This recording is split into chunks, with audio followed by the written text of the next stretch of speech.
ओम गंगणपते नमः। चलिए आज आपको फिर से सुनाते हैं गणेश पुराण का अगला अध्याय। तो इस अध्याय को जरूर सुनिए। और गणेश पुराण किस किस ने सुनी है अभी तक, लाइक एंड कमेंट जरूर कीजिए और कमेंट करके बताइए कि आपने कभी और कहीं भी ये गणेश पुराण की कथा सुनी है या नहीं। गिर कंदराओं में छिपे हुए इंद्र सहित सब देवता अत्यंत दुखित थे। उनकी समझ में नहीं आता था कि असुर पर विजय कैसे प्राप्त हो। उसी समय पर देवर्षि नारद वहां आ पहुंचे। देवताओं ने मुनि का बड़ा आदर सत्कार किया और विनय पूर्वक बोले, ऋषिराज, इस दैत्य से किस प्रकार छुटकारा प्राप्त हो, इसका कुछ उपाय निश्चित कीजिए। नारद जी बोले, देवगण, भगवान विनायक के वरदान से ही त्रिपुरासुर इतना प्रचंड हुआ है। यदि तुम उन्हीं भगवान को प्रसन्न करो तो असुर का विनाश हो सकता है। यह कहकर नारद जी चले गए। देवताओं ने गणेश जी की आराधना आरंभ की।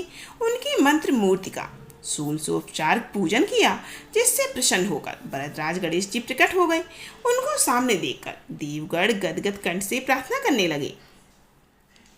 हे परमार्थ स्वरूप, आपको नमस्कार है।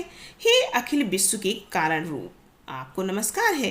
हे सबके कर्ता प्रभु, हे सभी इंद्रियों में निवास करने वाले गजानन, आपको नमस्कार है। हे नाथ, आप भक्तों के मनोरथ पूर्ण करने वाले तथा विश्व के विधान में दक्ष हैं, आपको नमस्कार है। हे दैत्यों को विनिष्ट करने में हेतु रूप, आपको नमस्कार है। हे सर्व संकटों को नष्ट करने वाले वरदराज, आपको नमस्कार है। सूत जी बोले, हे सौनक, देवताओं की इस प्रकार प्रार्थना करने पर श्री गणेश जी ने प्रसन्न होकर कहा। देवताओं, मैं तुम्हारी स्तुति से अत्यंत प्रसन्न हूँ। तुम क्या चाहते हो?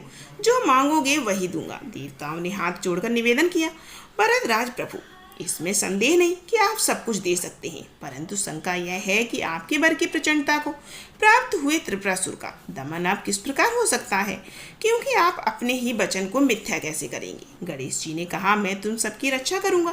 त्रिपुरासुर तुम्हारा कुछ भी नहीं बिगाड़ सकेगा। देवगण बोले, प्रभु, हम उसी के भय से मारे मारे फिर रहे हैं।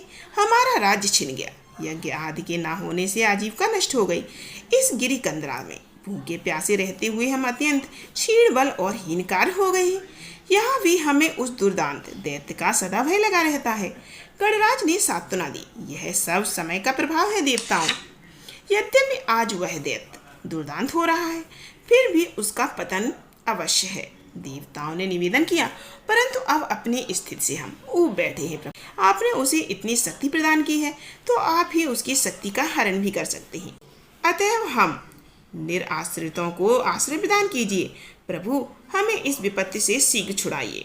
यह कहकर देवगण उनके समक्ष तीन भाव से नतमस्तक हो गए। गणेश जी ने उसकी विपत्ति का अनुमान किया और बोले, देवगण, मेरा पूजन करते रहो। भक्ति भाव से की गई मेरी उपासना कभी निष्फल नहीं होती। यह कहकर गणेश जी अंतर्ध्यान हो गए। देवता पुनः उनकी भक्ति पूर्वक उपासना करते रहे। उधर भगवान गणेश जी स्वयं ब्राह्मण का भेष रखकर त्रिपुरासुर के पास पहुंचे। उसने एक तेजस्वी ब्राह्मण का आगमन देकर अर्धपद्यादि से उनका सत्कार किया और बोला, भगवान, आप कौन हैं? मैं आपकी क्या सेवा कर सकता हूँ? विप्रवेशधारी गणेश जी ने कहा, दैत्यराज, मेरा नाम कलाधर है। मुझे भगवान शंकर द्वारा पूजित उस गणेश प्रतिमा की अभिलाषा है जो कैलाश में विद्यमान है, उसे मुझे प्रदान कर दो। त्रिपुरासुर बोला, वह प्रतिमा अवश्य दूंगा। यह कहकर उन्होंने अपने अनुचरों को प्रतिमा लाने का आदेश दिया। किंतु जब भगवान शंकर कैलाश छोड़कर मंदराचल पर चले गए थे, तब उस प्रतिमा को भी साथ ले गए थे। अनुचरों ने लौटकर यह बात निवेदन की। घोड़ा, हाथी, रथ आदि प्रदान किया। दैत्यराज का आदेश पाकर भगवान शंकर के पास दूत पहुंचे और उन्होंने उनसे गणेश प्रतिमा देने को कहा। शिव जी बोले, वह प्रतिमा नहीं मिल सकती। अपने स्वामी से जाकर कह देना कि भविष्य में वह ऐसा साहस न करे। दूत बोला, प्रतिमा तो आपको देनी ही पड़ेगी। मेरे स्वामी का आदेश न मानने की किसमें शक्ति है, अतः भलाई इसी में है कि प्रतिमा तुरंत दे दो। शिव जी कुपित हो गए और बोले, जाता है या नहीं?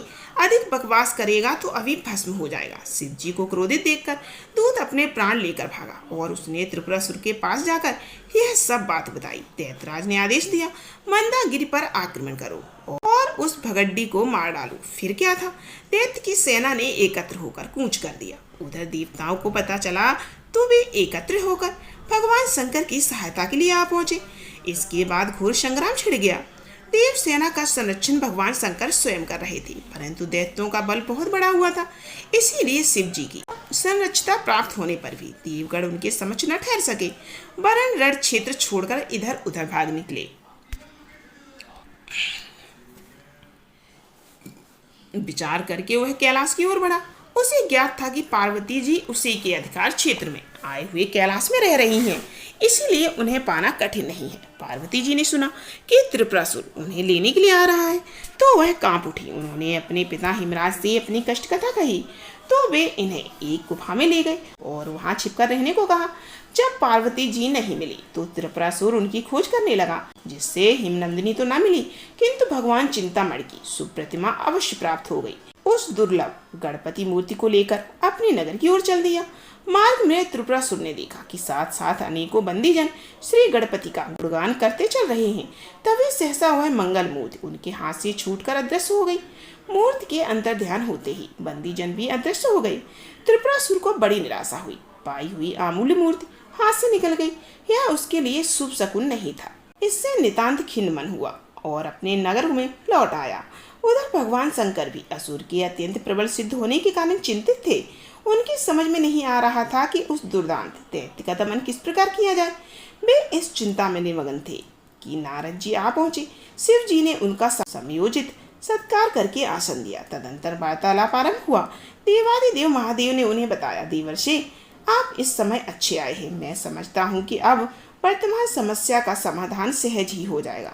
देखो, त्रिपुरासुर आजीविका के साधन तथा उपासना के माध्यमों को भी हत्या लेना चाहता है। शूलपाण की बात पर नारद जी विचार कर ही रहे थे कि उन्होंने एक चौंका देने वाली बात कही। कौतुक मुनि, बेचारे देवताओं की तो सामर्थ्य क्या है। उस दैत्य ने तो मेरे भी सब अस्त्र निष्फल कर दिए।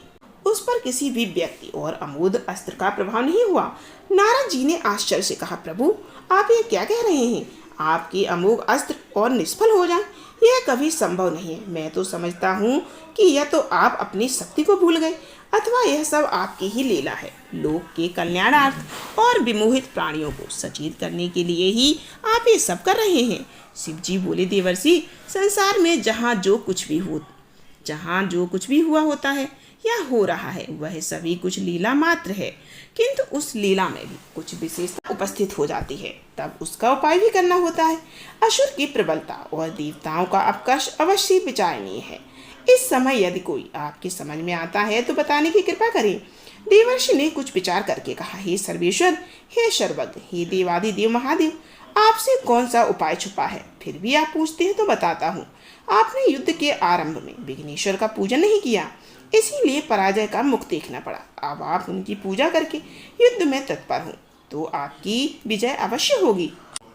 विघ्नेश्वर शिव ने कहा, वह तो मेरा पुत्र है देवर्षि, उसे तो कर्तव्यवशी मेरी सहायता करनी चाहिए। नारद जी ने मुस्कुराहट के साथ कहा, पुत्र अगर रूठ जाए तो उसे भी मनाना होता है। शूलपाण फिर उस स्थिति में तो तपस्या और भी उलझ जाती है जब शत्रु पुत्र से बल पाकर ही पिता पर आक्रमण करे। शिव जी के हृदय को एक झटका लगा। तुरंत ही पूछ बैठे, तो क्या करूं?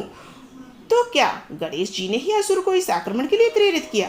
देवर्षि, मैं तुम्हारी बात नहीं समझा, मुझे बताओ कि तुम क्या कहना चाहते हो। नारद जी बोले, यह तथ्य सर्वविदित है महेश्वर, आपके पुत्र गणेश जी से वरदान पाकर ही त्रिपुरासुर अजेय हो गया है। अब स्थिति यहाँ तक आ पहुंची है कि आप सर्वेश्वर को भी वह तुच्छ समझने लगा है। इस स्थिति से निपटने के लिए आपको भी अपने पुत्र का पूजन करना होगा। शिव जी ने निश्चयात्मक स्वर में कहा, तो अवश्य करूंगा देवर्षि, मैं अभी से उनका पूजन आरंभ करता हूँ। नारद जी चले गए। भगवान शंकर ने दंड कवन में जाकर कठोर तप आरंभ किया। धीरे धीरे 100 दिव्य वर्ष व्यतीत हो गई। तप करने में ही शिव जी को जम्हाई आ गई। शिव जी के मुख से एक तेजोमय पुरुष का आविर्भाव हो गया। उसके 5 मुख, 10 भुजाएं, ललाट पर चंद्रमा था। उनकी देह कांत भी चंद्रमा के ही समान थी। वे कंठ में मुंडमाला, सर्पों के आभूषण, मुकुट और बाजूबंद धारण किए थे। उनके तेज की समझ अग्नि, सूर्य और चंद्रमा भी तिरस्कृत हो रहे थे। उन्होंने अपनी भुजाओं में 10 आयुध ले रखे थे। शिव जी ने उन्हें देखा तो सोचने लगे, क्या यह मेरा ही दूसरा रूप है? नहीं, यह त्रिपुरासुर की ही तो कोई माया नहीं है। यह स्वप्न है अथवा आदिदेव विघ्ननाशक विनायक का साक्षात प्रकट है। भरत राज ने उनके मन की बात जान ली। बोले, प्रभु आप समझ रहे हैं मैं वही आदिदेव विनायक हूँ। वस्तुतः मेरे यथार्थ रूप को देवता, ऋषिगण तथा ब्रह्मा जी भी नहीं जानते। वेद, उपनिषद, सटशास्त्र कोई भी मेरे रूप को वास्तविक रूप से कहने में समर्थ नहीं है। मैं चराचर जगत, ब्रह्मा जी और अनंत ब्राह्मणों का रचयिता हूँ। सत्व, रज और तम तीनों गुण मुझ में ही प्रकट हैं, किंतु उन गुणों का स्वामी होते हुए भी मैं उनसे परे हूँ। संसार की रचना, स्थिति और प्रलय मेरे ही कार्य हैं। अगर आपने मेरा 100 वर्ष तक निरंतर चिंतन किया है, इसीलिए मैं पूर्ण रूप से संतुष्ट हूँ। आपकी कामना पूर्ण करने के लिए इस समय यहाँ प्रकट हुआ हूँ। अतः आप जो चाहें मुझसे मांग लें। भरतराज की प्रसन्न मुद्रा देख और भरत वचन सुनकर शिव जी उनकी स्तुति करने लगे। हे देव, आपका पूजन करके मेरे 10 नेत्र और 10 भुजाएं आज धन्य है। आपको प्रणाम करके मेरे 5 मस्तक, आपकी स्तुति करके मेरे 5 मुख धन्य हो गए। प्रभु, आप रजोगुण के द्वारा समस्त सृष्टि को रचते हैं, सतोगुण द्वारा पालन करते हैं और तमोगुण द्वारा प्रलय कर देते हैं। आप नित्य निरपेक्ष और निर्लेप हैं। आप ही सभी जीवों के ईश्वर तथा उनके कर्मों के साक्षी और फल प्रदान करने वाले हैं। हे भरतराज, त्रिपुरासुर को नष्ट करने का शीघ्र ही उपाय कीजिए, अन्यथा यह समस्त सृष्टि नष्ट हो जाएगी। भरतराज विनायक बोले, आप मेरे बीज मंत्र का उच्चारण करते हुए सरसंधान करेंगे तो अवश्य विजय प्राप्त होगी। मैं आपके द्वारा स्मरण करते ही आपके पास आकर कार्य पूर्ण करूंगा। मेरा बीज मंत्र गंग है। इसके उच्चारण के साथ बाण छोड़ते ही त्रिपुरासुर के पुर ध्वस्त हो जाएंगे।